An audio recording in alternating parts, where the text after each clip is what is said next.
Entonces, importante, todos los documentos ya están en la misma plataforma de Classroom porque está teniendo mucho problema Moodle. Entonces, en ese sentido, yo les compartí aquí los instrumentos 1 y 2 que tienen que ver con los contenidos, el programa, un sistema evaluativo que está conformado por 35% del semestral, 3 parciales que equivalen a 10% cada uno, 30%, 3 talleres que equivalen a 5% cada uno, 3 ejercicios que también equivalen a 5% cada uno y sus participaciones en el semestre que equivalen a reflexiones que son 5%. ¿Se entiende esto? Sí, Hazle, profe. Ronnie. Entonces, con relación a su programa, el instrumento 1 y 2, viene toda la descripción, son 3 ejes, lo de la antropología del comportamiento y sexualidad humana. De igual forma, se va a estar trabajando en eje 2 con antropología simbólica y religión y un eje 3, antropología de la muerte. Esos son los 3 temas que siempre yo veo los primeros semestres de cada año. Y con relación a los contenidos, ahí aparecen eje 1, que tiene que ver con los 8 imperativos comportamentales, eje 2 con lo sagrado, profano, mito, ritual, sacrificio y cosmovisión, y antropología de la muerte, todas sus representaciones y manifestaciones que existen en el mundo. Ahora bien, aquí se colocó todos los libros y artículos que les van a servir. Les recomiendo que los bajen porque tarde o temprano nuestros correos electrónicos junto a Classroom se van a eliminar. ¿Y por qué por aquí es más cómodo? Porque ustedes no tienen que invertir ni en la impresión de absolutamente de los programas, no le tienen que sacar copias, entonces les recomiendo que los bajen y los coloquen en su celular o bien en su computadora. Posteriormente tenemos el día de las sesiones. Por lo regular, bueno, hoy que es 18 de marzo, tenemos sesión. La otra semana, el 24, empiezan las sustentaciones con relación al taller número 1. El 7 de abril se empezaría con bueno, se seguiría con la continuación de ese taller número 1. El taller número 2 inicia el 28 de abril y el taller número 3 por el 16, 16, perdón, 2 de junio. En el caso de los ejercicios parciales, está programado muy probablemente, tienes el micrófono abierto, Bejerano, el 14 de abril, que sería programado el primer parcial. El segundo parcial sería el 19 de mayo y el 23 de mayo sería Parcial. el parcial. Me está rebotando el sonido, Darinel Ábrego. Luego tendríamos lo que son los ejercicios cortos. Esos ejercicios tenemos el 31 de marzo, el primer ejercicio corto. Posteriormente, el segundo ejercicio sería el 5 de mayo y el tercer ejercicio sería el 9 de mayo. Quiere decir que ya usted tendría toda la calendarización del semestre en cuanto a las actividades. ¿Alguna duda?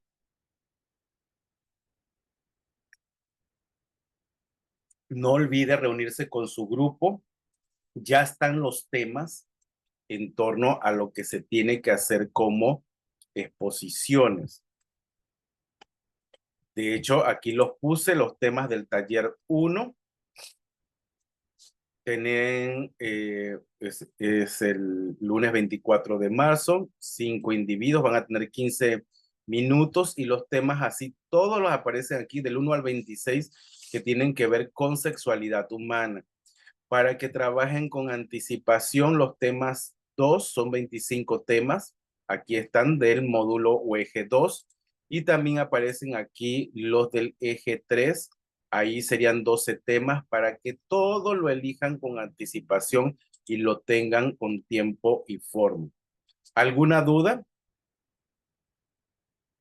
o algo que no tengan claro. Señores, ¿todo bien? ¿Me escuchan? ¿Todo bien? Sí, profe, todo bien.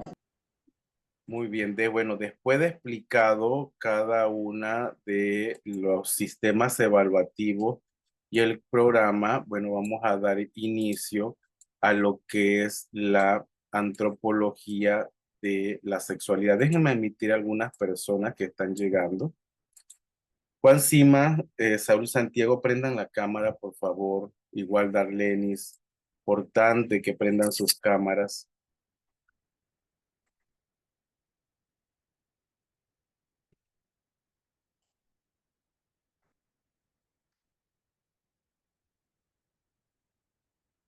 Todavía sigue ingresando gente. Muy bien, entonces lo primero que vamos a ver, acuérdense que estoy grabando la clase, es la antropología del comportamiento.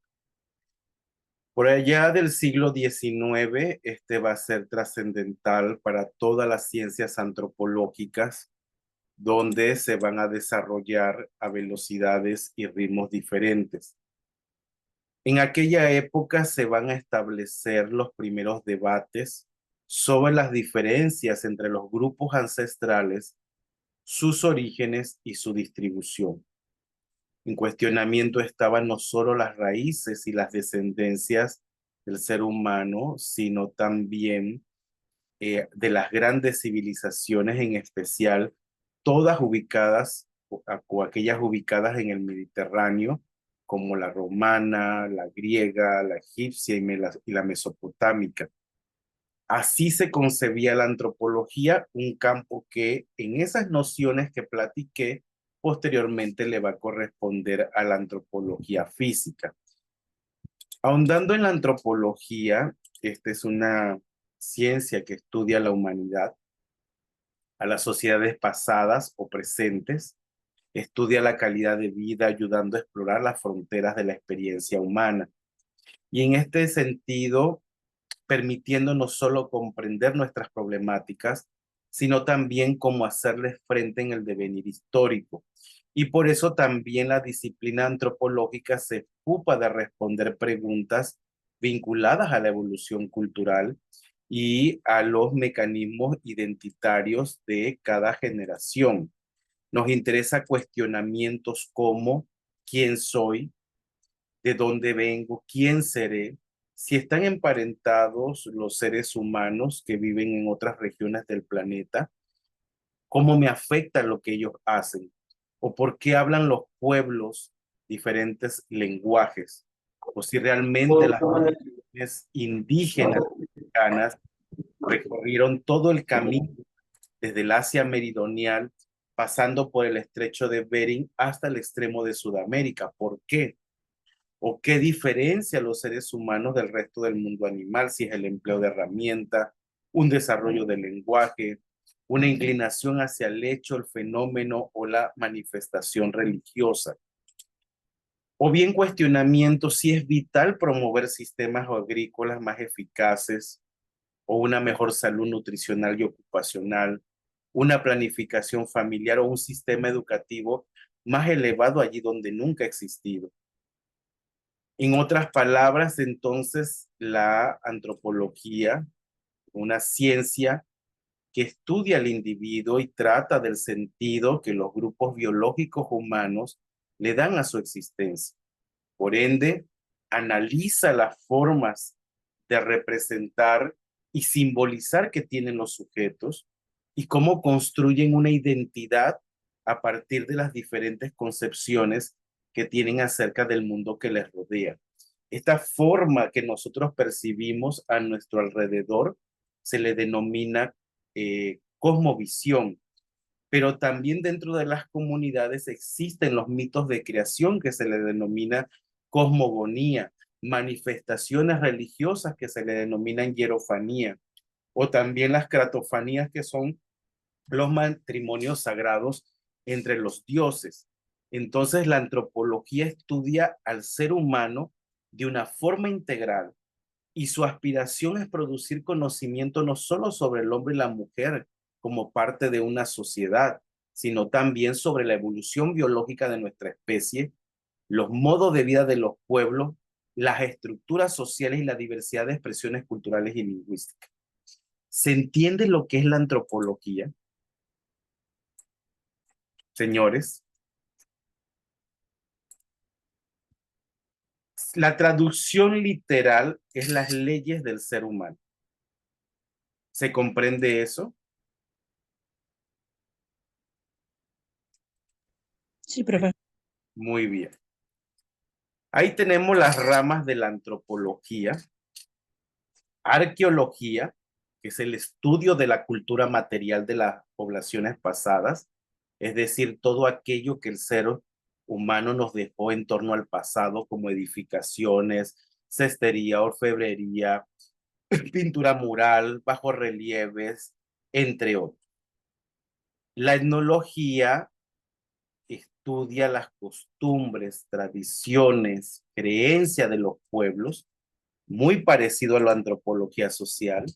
La lingüística, los patrones de la lengua, particularmente la gramática, la sintaxis, la ortografía, en búsqueda de la preservación de las lenguas que están en peligro de extinción y su escritura, particularmente las lenguas indígenas. La antropología física, ahorita estaré ahondando en ella, pero importante, entre la antropología social y la antropología física, nosotros estaremos trabajando estos campos durante todo el semestre. La antropología de la muerte trabaja en concordancia con la antropología física y la antropología social. La antropología simbólica y la antropología de la región es exclusiva de la antropología social y el comportamiento y sexualidad humana son de la antropología física. Entonces, trabajamos en conjunto todas estas subdisciplinas. ¿Alguna duda con relación a lo que acabo de explicar? Señores, acuérdense que nada más esta semana estamos virtual, la otra semana es presencial. ¿Hay alguna duda?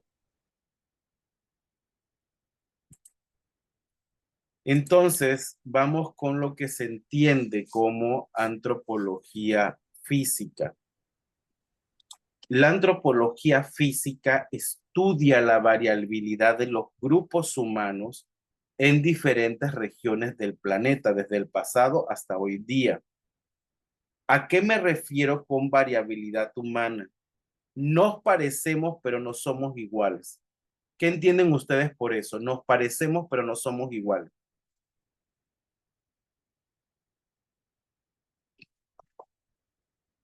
Todos nos parecemos aquí en el grupo. Prendan la cámara, por favor. Todos los que están presentes, ¿ustedes se parecen? ¿Son iguales? No. Darlenis, no. Tenemos oreja, ojos, ceja, nariz y boca diferentes. Hasta el mentón es diferente.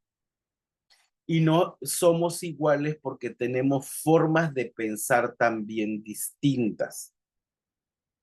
Si estamos en presencia de un accidente en una esquina, en esa esquina, si nos colocamos alrededor, vamos a tener diferentes percepciones en torno a ese accidente.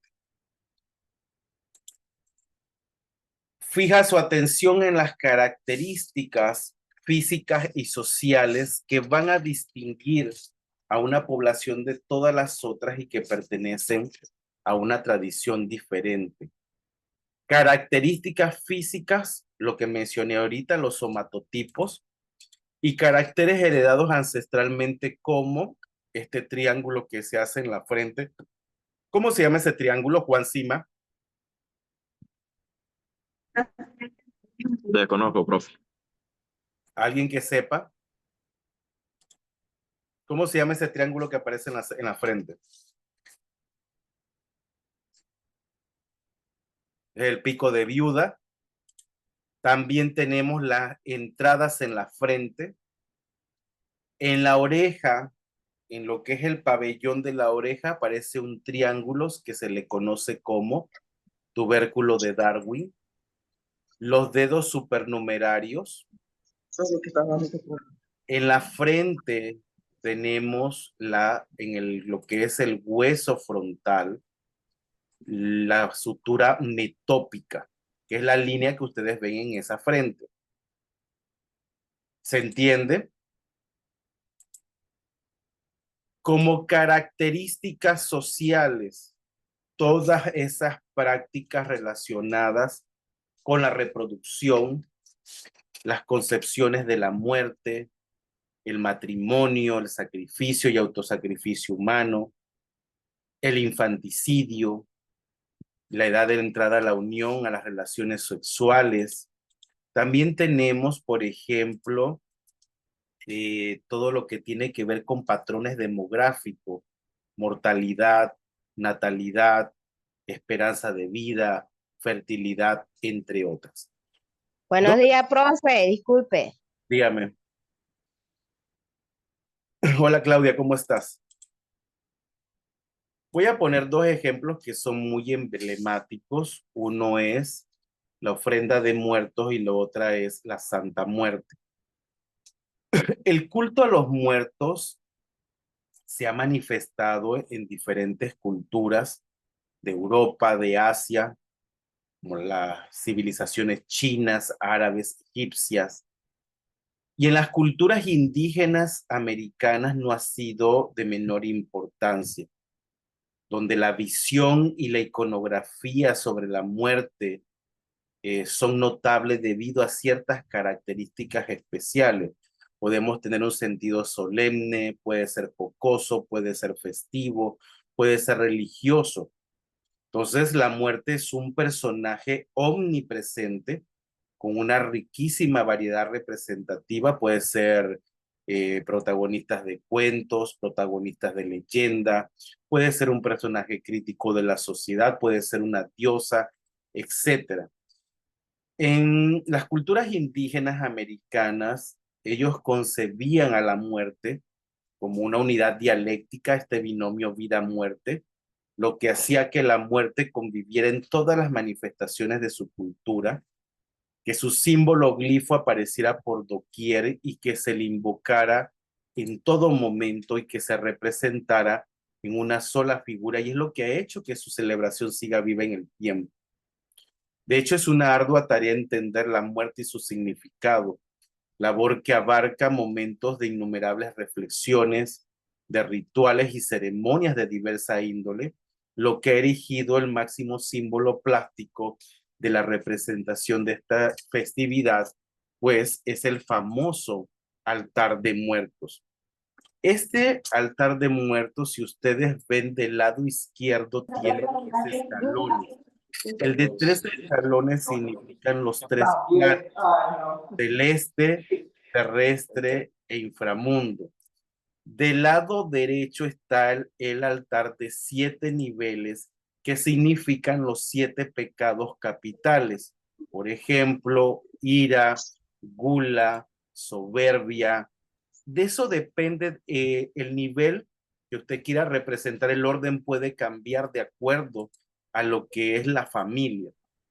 Entonces,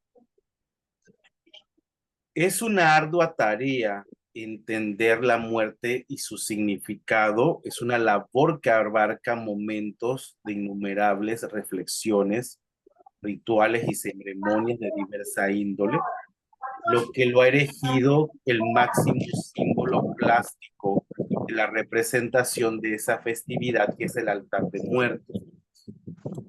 Entonces, los orígenes datan, o la tradición del Día de Muertos, son anteriores a la llegada de los españoles, quienes tenían una concepción unitaria del alma, concepción que les impedía entender cómo los indígenas atribuyeran a cada individuo varias entidades y que cada una de ellas, al morir, un destino diferente.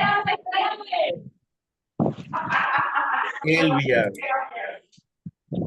apague su micrófono, pongan atención. Ojo, que de aquí sale el primer ejercicio y el parcial. Entonces, yo no me estaría riendo mucho, yo pondría atención a lo que estoy explicando. Y a partir de la otra semana, acuérdense que se juegan calificaciones. Pongan atención. Entonces, dentro de la visión prehispánica, el acto de morir era el comienzo de un viaje hacia Mictlán, el reino de los muertos descarnados e inframundo. También es llamado el Chomayán. Es un término que los españoles tradujeron como infierno. Y ese viaje duraba 4 días. Al llegar a su destino, el viajero ofrecía obsequios a los señores del Mictlán. El señor del Mictlán es Mictlantecutli, señor de los muertos.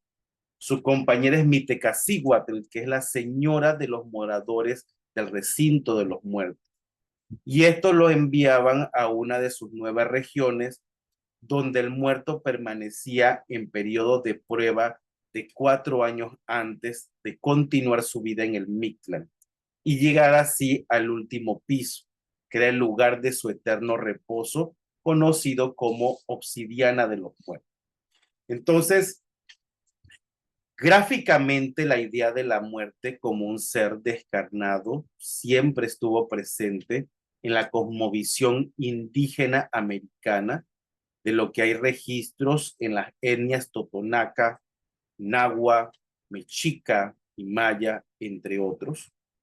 Y en esa época era muy común la práctica de conservar, particularmente los cráneos, como trofeos y mostrarles durante los rituales que simbolizaban la muerte y el renacimiento.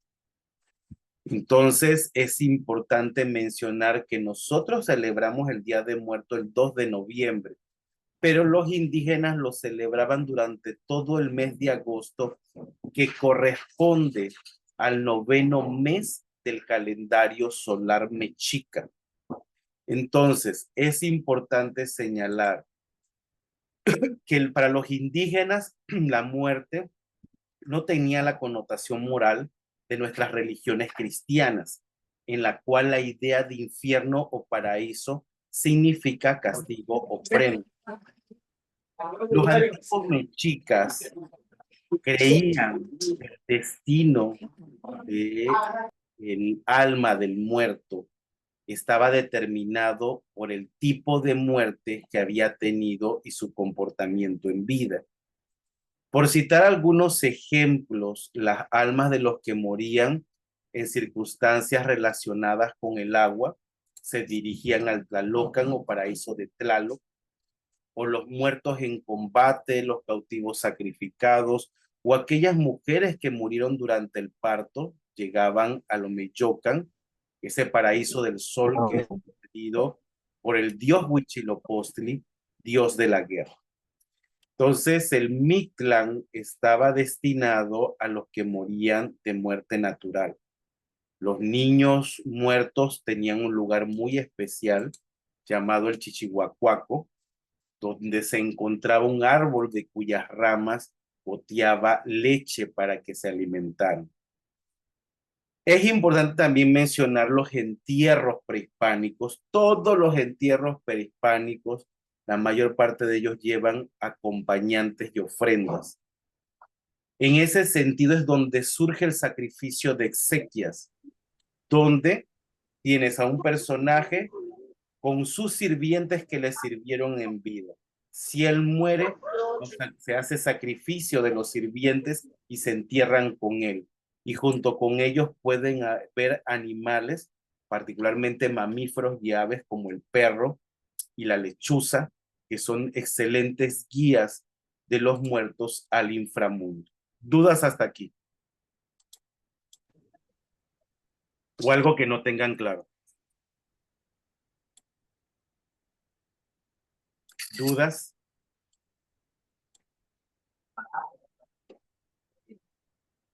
El siguiente ejemplo corresponde a la que se conoce como la Santa Muerte, la niña blanca, la santa entre los malditos.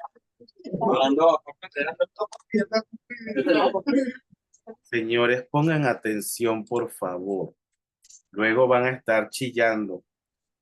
Nada impresiona tanto a los humanos como sus propias convenciones.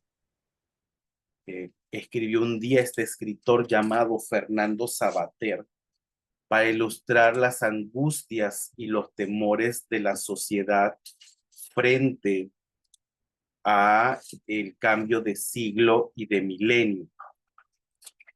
Pero esta impresión no es exclusiva de momentos extraordinarios, es también extensiva a la cotidianidad en el presente de muchos seres humanos conscientes de la angustia de morir en cualquier instante, sin saber cómo, cuándo o dónde. Policías, narcotraficantes, politiquillos que apuestan todos, prostitutas, entre otras actividades extremas. Ellos padecen la angustia por la muerte y la han convertido en su símbolo de su actividad. Saben que pueden pensar en un mañana, sino en un presente permanente. Todo es presente, una sucesión de presentes que en cualquier momento puede interrumpirse. Y en las actividades delictivas hay un desprecio por la vida, la propia y la de los otros. Los delincuentes saben que eliminar a otros pueden desembocar en que mañana sean ellos las víctimas y no resulta gratuito entonces que cada mañana nos enteremos de ajusticiamientos, de vendetas, de ejecuciones y suicidios en ese submundo de lo excluido y marginal. Pero el desprecio por la vida no es algo sin sentido. Es la muerte la que reivindica la vida. Si la muerte careciese de sentido, sería tanto decir que la propia vida no la tuvo. Cuando alguien muere de manera violenta, decimos, se la buscó. Yo diría que un 90% podría ser esa formación, esa afirmación como positiva. Caigo, me levanto, me caigo, me levanto. Es cierto, cada cual tiene la muerte que se busca, la muerte que se hace, muerte de cristiano o muerte de perro, son maneras que tiene el sujeto para construir una vida. También son maneras de morir que están reflejando una manera de vida. Entonces la muerte es intransferible como la vida. Por eso dice el dicho, dime cómo mueres y te diré quién eres. Entonces, déjenme silenciar a alguien que está aquí haciendo ruido. Entonces, con relación a estas concepciones de la muerte, la representación es muy extendida en toda Latinoamérica. 2 de noviembre es una de las celebraciones más importantes, pero va a ser en ese mundo de la delincuencia y el asesinato donde la muerte adquiere relevancia. Y frente a ese mundo cerrado y sin salida, la muerte es la única certeza. En ese mundo es necesario proteger la vida, rindiendo culto a la muerte para implorar su protección, para que al menos la vida no sea tan sufrida y la agonía no carcoma el sentido de vivir. Casos extremos en el culto de la muerte han sido llamados los narcosatánicos. De hecho, fueron aprendidos por varios rituales de sacrificios humanos hacia la década de los 90. Como mencioné, el 15 de agosto y el 2 de noviembre son los días más importantes de celebración.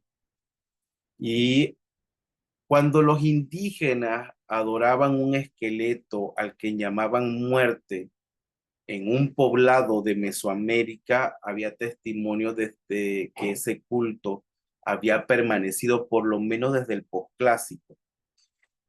La muerte, como vemos, es adorada o venerada sobre todo por personas que cotidianamente ponen en riesgo su vida. Para los habitantes urbanos de hoy en día, también es importante señalar que ellos también invocan a la figura de la muerte para la protección y la recuperación de la salud, artículos robados o aún miembros secuestrados de la familia. Entonces la muerte es justa, la muerte es pareja, pues finalmente todos vamos a morir. Y este es el ideal principal de la personalidad que se entiende de la Santísima, como también se le conoce. Por lo que cuando se pide algo, sobreentiende que no es recomendable pedir nada negativo para una persona. Al pedir algo a esa Santísima o la Santa Muerte, se le puede o no ofrecer alguna ofrenda a cambio. Pero aquí lo importante es que la Santa Muerte espera que se le cumpla lo que se le pide, por lo que es más recomendable no ofrecer nada a cambio del favor que ofrecer algo que no se tiene la seguridad de cumplir o que puede ser olvidado. Entonces, con estos ejemplos y haciendo una síntesis de lo que busca la antropología física, es cómo las culturas cambian, se diferencian, expresan y trascienden en las tradiciones, siendo estas las que finalmente moldean la conducta humana. Y el ejemplo les acabo de poner. La festividad de la tradición de Día de Muertos es exclusiva de México. Y a partir de allí, algunos países de Latinoamérica han hecho adaptaciones. El culto a la Santa Muerte nace en México y han hecho adaptaciones en Estados Unidos y en Guatemala. Lo más interesante es que aquí al frente de la Policlínica Gustavo Arroz hay una tienda que vende Santas Muertes. Yo no sé si ustedes han estado por allí o lo han visto alguna vez. Voy con la antropología sociocultural, llamada también la antropología social. La antropología social estudia los estilos de vida y las condiciones materiales de existencia de las sociedades humanas en una cultura. A su vez, investiga las variaciones culturales manifestadas en diversas tradiciones, conductas o formas de organización social, es decir, en cómo culturalmente son aprendidos tanto el comportamiento, así como los pensamientos por cada integrante de una sociedad.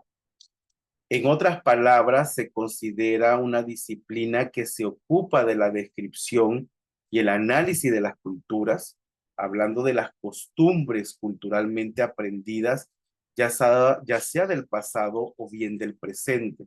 Entonces, lo que hace la antropología social es analizar las sociedades, las culturas humanas, las instituciones sociales en diversos grupos. Por ejemplo, los campesinos, los obreros, los gremios, entre otros.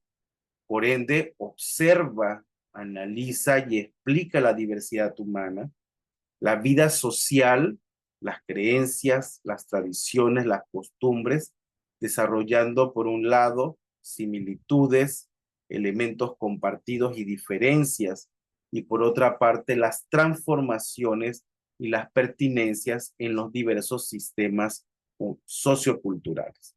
Y en ese marco es importante definir, porque de ahí surge la antropología del comportamiento. ¿Qué es el comportamiento?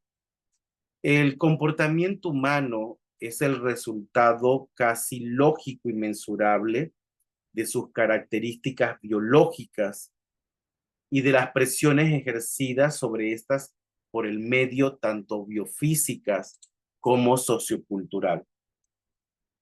Lo importante es comprender que el comportamiento humano tiene 4 categorías.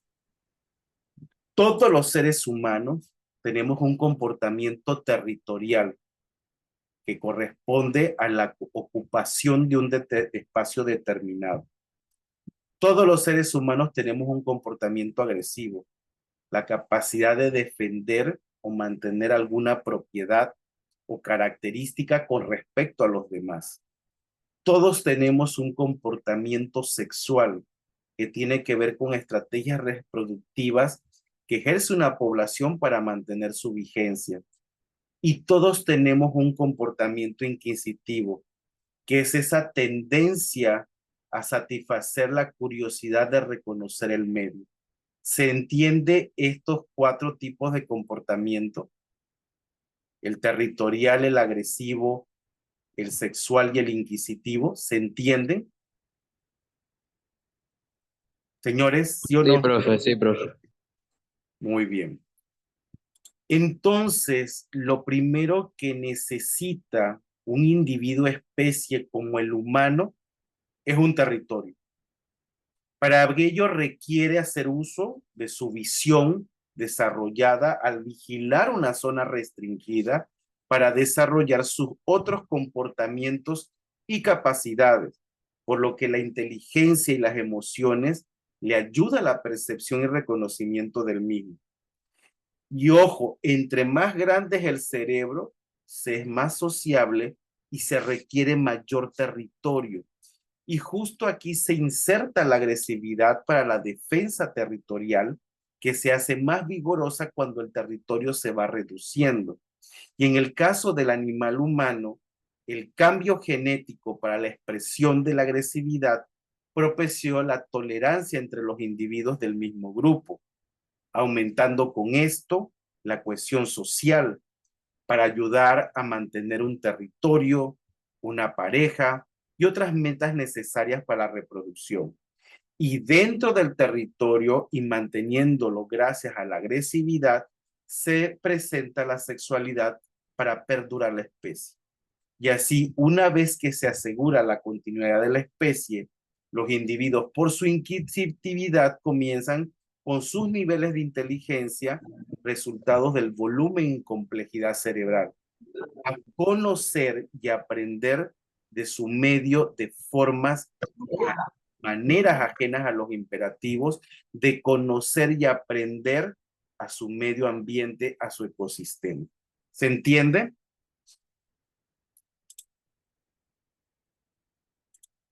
Sí, profe. Necesito la foto, se está terminando el primer video. Estoy grabando los primeros 40 minutos. En 10 minutos regreso. ¿Estamos de acuerdo? Porque las grabaciones son por 40 minutos. Fotos, señores. Si no están la foto, no es asistencia. Listo, regresamos en 10 minutos. Pues estoy grabando. Saludos.